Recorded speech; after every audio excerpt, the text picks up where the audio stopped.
If you've been living under the assumption that making polenta at home is an arduous task, achievable only by Italian nonnas and people who have time to stand by the stove stirring for hours, think again.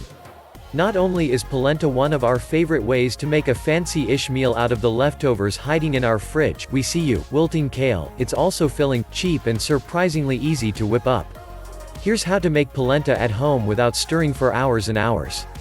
But first, what is polenta? Polenta is an Italian porridge that relies on a few basic pantry staples: stone-ground cornmeal, water or stock, salt and pepper.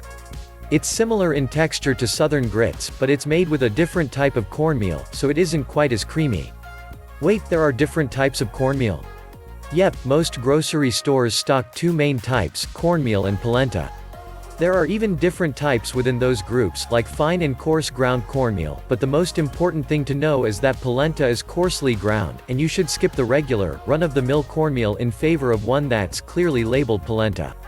Coarse ground cornmeal can be used in a pinch, but polenta will have a better texture, so use the real stuff if you can find it. And skip the instant polenta.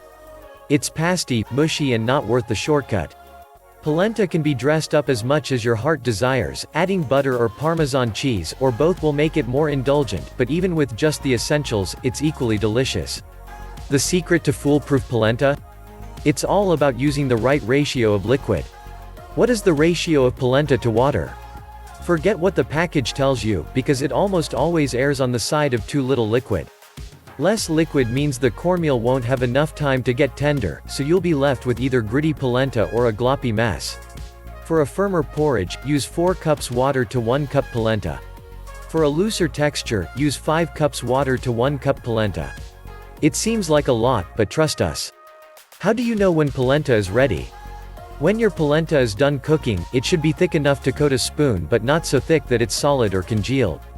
The best way to check for doneness is to taste it. The grains should be tender and soft, not gritty or hard.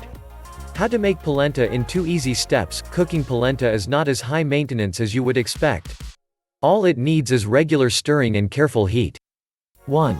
In a medium saucepan, bring 4 or 5 cups of water or stock to a boil, then slowly whisk in 1 cup polenta and 1 teaspoon salt in a steady stream. This will prevent lumps. 2. Whisk constantly for 2 minutes, then reduce the heat to medium-low and cook, stirring occasionally to keep the polenta from sticking, until thick and creamy, 35 to 40 minutes. Season to taste with salt and pepper. For a richer polenta, stir in 2 to 3 tablespoons unsalted butter and 1/4 cup to 1/2 cup finely grated Parmesan cheese. Voila, polenta in less than an hour, and your arm didn't even fall off from stirring, did it? What goes well with polenta? In restaurants, polenta is often served with hearty, slow-cooked meats like short ribs and tomato-based sauces or saucy chicken braises. At home, the world is your oyster. We like to use polenta as a fridge clean-out moment. That means quickly sautéing hearty greens in olive oil and garlic, crumbling up the last piece of leftover bacon and calling it a day. Because polenta is such a blank slate, it's an ideal pairing for roast veggies, runny fried eggs, random leftover meats from last night's dinner, you name it. Need a few ideas for inspiration? Why not try polenta with roasted mushrooms and bacon or polenta with meatballs to start? Check link in the description to get more.